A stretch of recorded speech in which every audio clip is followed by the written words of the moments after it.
Assalamualaikum warahmatullahi wabarakatuh. Jumpa lagi bersama saya, Kayla Putri Hanan, dalam acara Cerdik Cari Cuan. Dan pada hari ini kita akan membahas 5 berita yang berkaitan dengan bisnis dan juga pasar modal. Di sini aku tidak sendiri, aku bersama Bapak Abdullah Sidik, selaku Redaktur UBTV Ekonomi Update. Halo Bapak Sidik. Halo Kayla, apa kabar? Alhamdulillah baik. Bapak Oke. sendiri bagaimana kabarnya? Kabar saya baik dan saya pikir kita semua dalam kondisi prima ya. Gitu. Baik, amin. Kita mau ngapain ini? Hari ini kita akan membahas berita-berita yang berkaitan dengan bisnis dan juga pasar modal nih Bapak. Boleh. Oke, mungkin tanpa berlama-lama kita langsung membahas berita pertama saja ya Bapak ya. Oke, silakan. Berita pertama datang dari Emiten News, yaitu caplok tol Trans Jawa yang merupakan langkah strategis emiten tol salin atau META. Entitas Nusantara Infrastruktur atau META menuntaskan akuisisi saham Jasa Marga Trans Jawa Tol atau JTT sebesar 15,75 triliun rupiah. Itu dilakukan melalui gabungan konsorsium GIC PTE Ltd dan Metro Pacific Tollways Corp. Nilai akuisisi 35% saham JTT itu sudah termasuk penerbitan saham. Sebelumnya, pada 28 Juni 2024, konsorsium MPTC GIC menekan Conditional Share Purchase Agreement atau CSPA. Konsorsium itu terdiri dari Marga Utama Nusantara atau MUN, Metro Pacific Tollways Indonesia Service atau MPTIS, dan Warrington Investment Pte Ltd. Nah, dari berita utama, kira-kira bagaimana sih Pak untuk dari berita pertama ini? Oke, jadi ini kabar baik ya. Jadi kalau Kayla pulang ke Depok naik jalan darat pasti akan melewati jalur tol Trans Jawa ya. Betul. Jalur Trans Jawa yang sudah dibangun pada awal-awal pemerintahan Pak Jokowi periode pertama. Nah, waktu itu kebanyakan kan penugasan dari BUMN. Jadi tol ini, JTT ini dimiliki oleh Jasa Marga, BUMN kita di bidang perhubungan ya, di bidang jalan tol. Nah, sekarang memang ada beberapa tol yang dibangun oleh BUMN itu kemudian divestasi atau dijual ke perusahaan swasta agar perusahaan BUMN itu bisa fokus ke bidang awalnya. Jadi karena awalnya kan dia konstruksi ya, dan memang sekarang banyak konglomerasi di Indonesia ya yang sekarang tertarik masuk ke bisnis jalan tol. Jadi sebelum ini kita mengenal Astra, jadi Astra Internasional yang mungkin orang banyak mengenal itu sebagai otomotif, itu juga sudah membeli beberapa ruas tol yang masuk dalam tol Trans Jawa juga ya. Jadi kalau misalnya kita di Madiun di mana itu kita ada Astra Infra yaitu yang dimiliki Astra. Nah sekarang termasuk yang masuk itu adalah Salim Group. Jadi kalau selama ini kita mengenal Salim Group itu sebagai produsen Indomie, ternyata mereka juga sekarang memiliki banyak lini bisnis dan salah satunya masuk ke infrastruktur, yaitu dengan membeli jalan tol. Tentu saja kalau kita melihat kabar ini, kita ikut senang ya, mudah-mudahan jalan tolnya bisa jadi lebih baik ya layanannya dan lebih bagus gitu, sehingga itu bisa menjadi infrastruktur yang lebih bagus, terutama untuk mendorong ekonomi. Kalau kita lihat, saya tadi punya catatan sedikit ya, saya lihat untuk hari ini saham Meta itu memang kalau hari ini ya, kalau kita melihat perdagangan di bursa saham hari ini, saham Meta ditutup pada perdagangan pertama sesi pagi itu ditutup stagnan di harga 238 dan aku pikir dengan aksi korporasi ini bagus ya untuk teman-teman yang mungkin ingin mengoleksi saham Meta untuk portofolionya. Kira-kiranya kayak gitu, Kayla. Oke, jadi memang aksi korporasi itu menjadi wujud konkret ya Pak ya, wujud konkret dan juga bukti nyata sinergi baik antara pemerintah dan swasta di dalam negeri, yang dimana sekaligus memberi dampak positif juga dalam meningkatkan aksesibilitas dan juga mendorong perkembangan ekonomi serta meningkatkan kualitas hidup masyarakat luas ya Pak. Ya, tentunya kita senang ya kalau kemudian kalau misalnya swasta itu juga membeli beberapa ruas tol yang sebelumnya dibangun oleh BUMN Karya, sehingga BUMN Karya, BUMN Konstruksi itu bisa lebih sehat.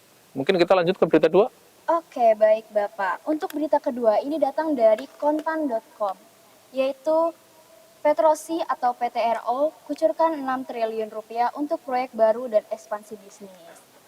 PT Petrosi Tbk atau PTRO mengucurkan dana sekitar 6 triliun rupiah atau sebesar 400 juta US dollar untuk investasi peralatan pertambangan baru.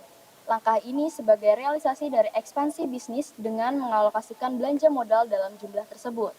Mining and Mine, Service Director Petrosi, Imandarus Hikman, mengungkapkan investasi peralatan pertambangan untuk fase pertama telah diperoleh dari PT United Tractors Tbk atau UNTR, PT Trakindo Utama, PT Indotruk Utama, PT Indo Traktor Utama, dan PT Eka Dharma Jaya Sakti. Seperti itu, Bapak. Bagaimana nih Pak ulasannya?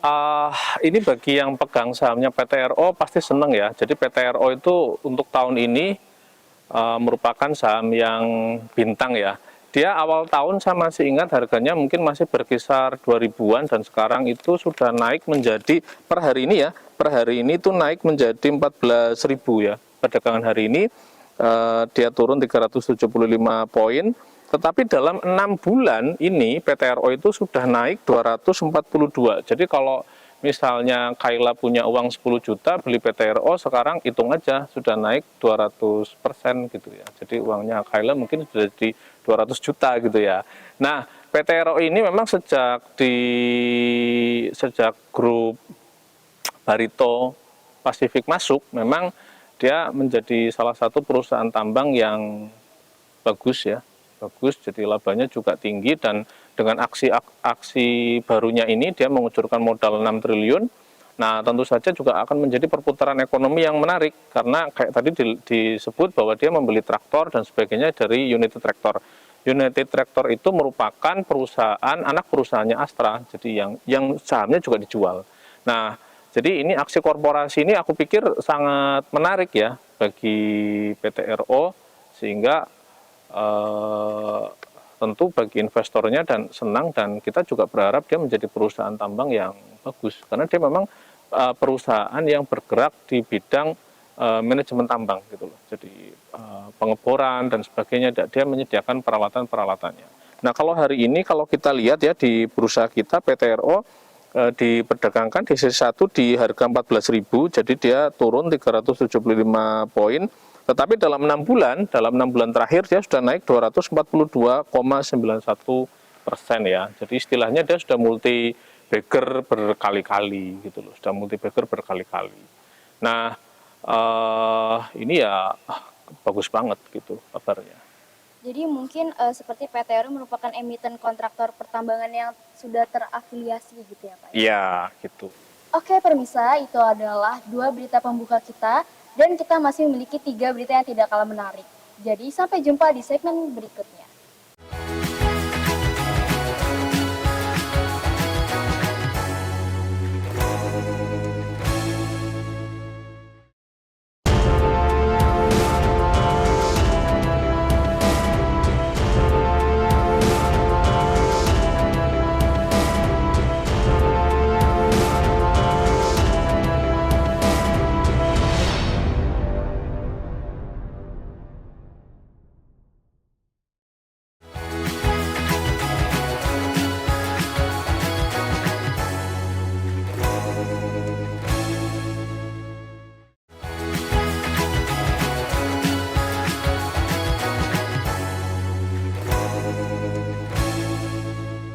Berita selanjutnya datang dari Emiten News, yaitu makin memburuk, Medio 2024 GIAA akumulasi rugi sebesar 3,53 miliar US dollar. Garuda Indonesia atau GIAA paruh pertama 2024 tekor sebesar 101,65 juta US dollar. Lalu bengkak sebesar 32,87% dari episode sama, yaitu tahun lalu sebesar 76,50 juta US dollar. Alhasil, rugi per saham dasar dan dilusian menjadi 0,0011 US dollar dari edisi sebelumnya, yaitu 0,00084 US dollar. Oke, jadi bagaimana nih Bapak? Ya, jadi ini juga masih menjadi kabar buruk ya di BUMN kita, terutama BUMN penerbangan. Betul. Jadi kita punya BUMN penerbangan Garuda, kondisinya masih merugi. Dan kalau kita lihat laporannya pada semester 1 2024 ini sebetulnya pendapatan dia naik. Akan tetapi pengeluaran dia juga naik gitu, beban-bebannya juga naik sehingga alhasil dia masih membukukan kerugian ya. Jadi kalau kita lihat kerugiannya juga naik daripada tahun lalu ya kalau kita lihat. Nah memang ini juga masih menjadi PR ya bagi pemerintah kita, dan kayaknya ini juga masih menjadi PR bagi pemerintahan setelah Pak Jokowi, terutama untuk membenahi BUMN yang dimiliki. Nah, Garuda ini kan sebetulnya BUMN yang sudah lama ya, sudah lama, dan tentunya kita berharap dia menjadi perusahaan yang menguntungkan karena dia kan menjadi maskot ya. Garuda ini kan maskot kita di bidang penerbangan, dan dia sebetulnya kan memiliki beberapa main brandnya Garuda, terus terus dia punya brand lagi Citylink, terus dia juga memiliki bengkel yang pusat perawatan ya, namanya GMFI, Garuda Maintenance Facility, dan itu juga sahamnya ada di bursa ya. Sebenarnya kita juga cukup menyayangkan ya, Garuda masih terbelit hutang dan masih belum bisa menguntungkan, dan ini juga tercermin dari harga sahamnya yang terus turun sejak IPO sampai sekarang itu masih belum bisa naik ya. Kalau kita lihat hari ini di bursa pada perdagangan pertama, Garuda Indonesia itu masih diperdagangkan di harga Rp65 per lembar saham. Dan ini sudah turun karena waktu IPO itu kalau tidak salah sekitar 300-an lah gitu ya waktu IPO. Jadi ini sudah turun dalam sekali, dan pada hari ini dia turun 2,97%, dan dalam 6 bulan terakhir dia juga turun 1,52%. Tentunya kita berharap ya, apalagi kita kemarin baru melantik DPR, terus beberapa pekan ke depan kita akan memiliki menteri-menteri baru, dan kita berharap pemerintah punya concern untuk memperbaiki BUMN kita ya, terutama untuk Garuda Indonesia gitu. Oke, jadi memang dari total ekuitasnya sendiri itu bengkak ya Pak, dari Ya, tahun betul. 2023 sudah minus. Betul. Dan ditambah juga terdapat akumulasi rugi yang tadi telah Yes. disampaikan oleh Bapaknya, dan juga adanya susutan dari akhir tahun sebelumnya. Oke. Kita ada berita apa lagi? Oke, baik. Untuk berita selanjutnya nih Pak, datang dari bisnis.com, yaitu pabrik baru Samator Gas atau AGII mulai beroperasi di KIT Batang. AGII atau resmi mengoperasionalisasikan pabrik terbarunya di kawasan industri terpadu Batang atau KITB yang menelan investasi sebesar 500 miliar rupiah. Dalam peresmian pabrik ke-56 di KITB pada Senin 30 September 2024, Direktur Utama Samator Ahmad Harsono menyampaikan pabrik anyar tersebut bakal memenuhi kebutuhan oksigen dan gas industri khususnya di dalam KITB. Salah satu tenan yang telah menjalin kerjasama dan dipasok kebutuhan gasnya adalah PT KCC Glass Indonesia. Produsen kaca asal Korea Selatan, ini merupakan lompatan yang luar biasa bagi Samator dan menjadi momen bersejarah bagi kami sebagai perusahaan gas terbesar di dalam negeri, ucapnya. Oke, jadi bagaimana tuh Pak terkait dengan Samator ini ya, ini ada dua hal yang menarik ya. Jadi kalau mungkin banyak pemirsa yang belum tahu bahwa kita mengenal ada grup voli namanya Samator gitu ya. Nah sebetulnya itu sponsornya, Samator itu merupakan sponsornya gitu. Jadi Samator ini merupakan perusahaan gas swasta, kode sahamnya AGII. Dan kalau kita melihat ekspansinya ini menarik sekali. Pertama karena kawasan industri batu batang itu mulai ada aktivitas ya, ada aktivitas besar gitu loh. Jadi kalau kita melihat kawasan industri terpadu ini kan merupakan salah satu program unggulannya Pak Jokowi ya, terutama di tahun kedua ya, di periode kedua. Salah satunya adalah KIT Batang ya, KIT Batang.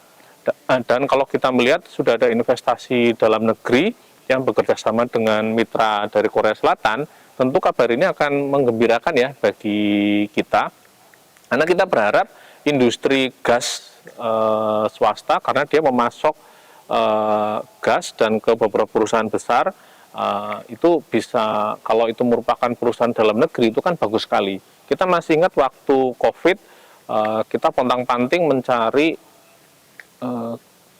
oksigen dan sebagainya ya, termasuk AGI ini juga termasuk yang pontang-panting memperbanyak produksinya, sehingga kalau produsennya dari dalam negeri tentu ini sangat bagus ya, Dan kalau kita lihat di bursa saham ya, saat punya catatannya tadi, hari ini AGII dijual di harga 1.760 ya, dia tidak naik, tidak turun, stagnan dari perdagangan di sesi pertama, dan selama 6 bulan terakhir dia sudah naik 4,04%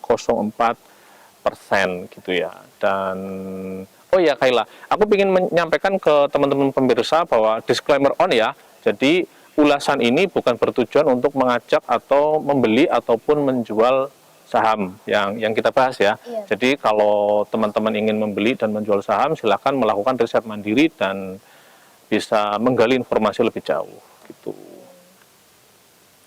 Nah, kayaknya kita break dulu ya. Jadi kita masih punya satu berita lagi ya. Iya, Kaila, betul. kita masih ada punya satu berita yang sangat menarik. sangat menarik juga. Dan jadi pemirsa jangan kemana-kemana, tunggu kami di Triple C Cerdik Cari Cuan.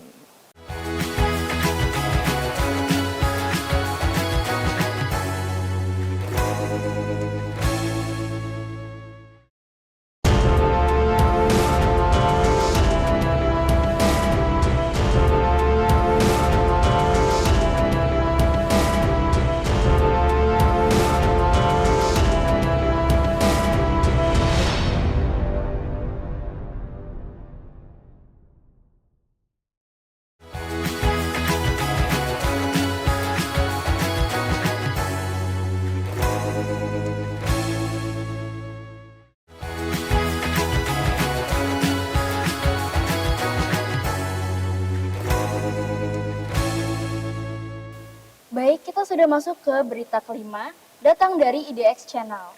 Saham di Pegas lebih banyak daripada BlackRock. Investor kenamaan secara perlahan terus memupuk kepemilikan saham di PT Perusahaan Gas Negara (TBK) atau PGAS. Bahkan, porsi saham sang Warren Buffett Indonesia tersebut kini sudah melampaui raksasa investasi multinasional BlackRock. Menurut data dari situs web PGAS atau PGN, Lo Kee Hong menggenggam 194,764.800 saham atau setara dengan 0,80% dari total saham yang dikeluarkan perseroan per 31 Agustus 2024. LKH kini berada di posisi ke-7 dalam daftar pemegang saham terbesar PGAS, berada satu peringkat di atas BlackRock yang menduduki peringkat ke-8 dengan kepemilikan 175.434.700 saham atau setara dengan 0,72%. Bagaimana nih Bapak terkait dengan saham yang lebih besar daripada ya ini juga kabar bagus ya, maksudnya memotivasi investor retail gitu. Jadi Pak, mungkin yang belum tahu, tapi saya yakin sudah banyak yang tahu, Pak Lo Kee Hong atau lebih dikenal dengan LKH itu disebut sebagai Warren Buffett-nya Indonesia. Beliau adalah investor individu yang sangat concern dengan value investing gitu ya. Jadi beliau itu terkenal dengan prinsipnya beli saham Mercy di harga bajai, atau dia terkenal dengan istilah membeli saham yang salah harga. Nah, Pak LKH ini memang tercatat dalam beberapa bulan terakhir ini dia mengakumulasi saham BUMN Pegas ya, perusahaan gas negara, secara bertahap ya. Dia membeli sampai sekarang menjadi urutan ke-7. Nah, memang menjadi menarik karena Pak LKH ini kan individu. Sementara kalau BlackRock yang tadi disebut, BlackRock itu merupakan perusahaan investasi terbesar dari Amerika. Jadi ada beberapa di pasar modal, bagi yang aktif pasti akan tahu ya, beberapa perusahaan asing, beberapa investor asing yang sering membeli saham di Indonesia seperti BlackRock, Vanguard gitu loh, dan sebagainya. Nah, kepemilikan ya Pak LKH ini, saya yakin beliau sudah melakukan riset dan melihat saham bekas itu menarik gitu loh dalam jangka panjang, sehingga beliau terus mengakumulasi sehingga melebihi dari kepemilikannya BlackRock. Nah, padahal BlackRock ini kalau di bursa pendapatnya ataupun pemilihan sahamnya itu banyak sekali diikuti oleh banyak investor ya, banyak investor di Indonesia.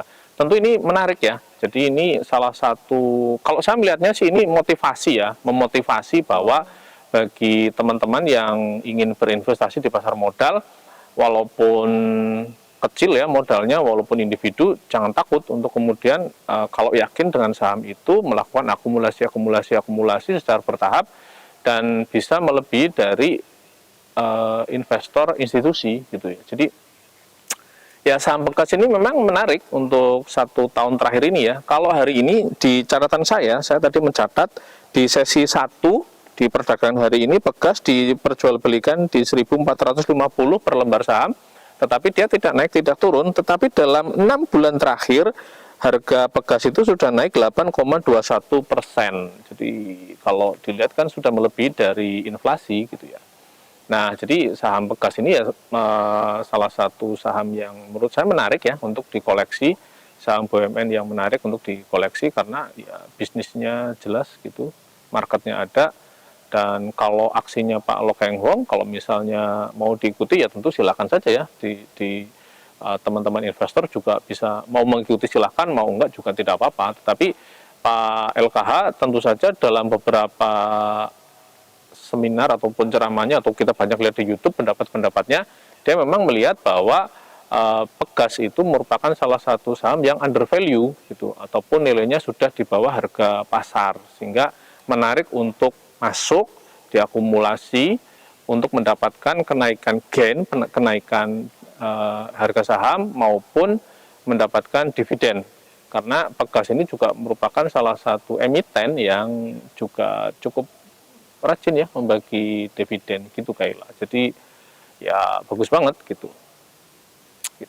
Oke, jadi memang aksi beli bertahap dari LKH di Pegas ini nampaknya menyiratkan keyakinan gitu ya Pak untuk Ya, orang-orang betul. yang juga ingin berinvestasi gitu juga. Ya tentunya begitu ya. Saya yakin di Indonesia ya orang yang akan mengikuti langkah Pak LKH saya yakin ada gitu ya. Dan itu menarik gitu loh untuk bagi teman-teman investor yang misalnya akan tertarik untuk mengkoleksi saham tersebut ya. Tetapi semuanya tentu harus kembali ke investornya ya. Betul. Tentu dia harus melakukan riset apakah dia betul-betul yakin dengan saham Pegas. Banyak analisa yang bisa digunakan ya, misalnya fundamentalnya ataupun teknikalnya ataupun value investingnya itu bisa digunakan gitu untuk teman-teman investor. Ya kayaknya 5 bagus-bagus ya. Kalau aku lihat hari ini 5 beritanya bagus-bagus semua. Ya walaupun ada yang bagus, ada yang enggak gitu ya. Tentu kayak tadi berita ketiga kita berharap Garuda bisa segera sembuh gitu ya. Sehingga sahamnya bisa naik lagi gitu ya. Kalau sahamnya naik lagi kan pasti semua investor akan seneng gitu ya gitu. Ada ketertarikan untuk memberikan saham di situ ya Pak ya? Ya gitu. Dan memang dari ulasan ke-5 berita yang hari ini Pak Abdul Sidik sampaikan itu bisa dijadikan untuk bahan riset lebih lanjut ya Pak, untuk para pemirsa yang ingin mengetahui lebih lanjut terkait informasi dari ke-5 berita yang telah kita sampaikan. Dan bagi pemirsa juga diharapkan dapat mengambil banyak informasi dari berita yang disampaikan hari ini. Dan pemirsa itu boleh loh request. Oh, boleh request. Boleh ya. Ingin mengulas berita tentang apa? Ya, misalnya minggu depan pingin update apa, jadi bisa kasih masukan di Instagram kita di UPTV Berwijaya ya, Kayla. Atau di YouTube-nya juga bisa. Di YouTube-nya karena nanti kan misalnya kita tayangkan di YouTube itu bisa minggu depan bahas ini dong, boleh banget gitu. Kita carikan untuk pemirsa kita. Jadi yang mungkin memang ada berita yang relate dengan pemirsa bisa langsung request ke kita ya Pak ya. Boleh. Baik pemirsa, untuk hari ini itu saja yang dapat kami ulas. Dan untuk selebihnya kita akan mengulas berita-berita yang lebih menarik lagi ya Pak ya. Lebih menarik dan juga lebih banyak menginspirasi para pemirsa juga. Oke, kita ucapkan terima kasih untuk teman-teman pemirsa, untuk beberapa media yang tadi kita ambil beritanya, dan untuk Kopi Berdikari gitu ya. Terima kasih atas dukungannya. Oke, baik, terima kasih kepada semuanya dan mari kita akhiri dengan jargon dari Triple C ini ya Bapak ya. Ya. Oke, Triple C, cerdik, cari cuan. Wassalamualaikum warahmatullahi wabarakatuh. Sampai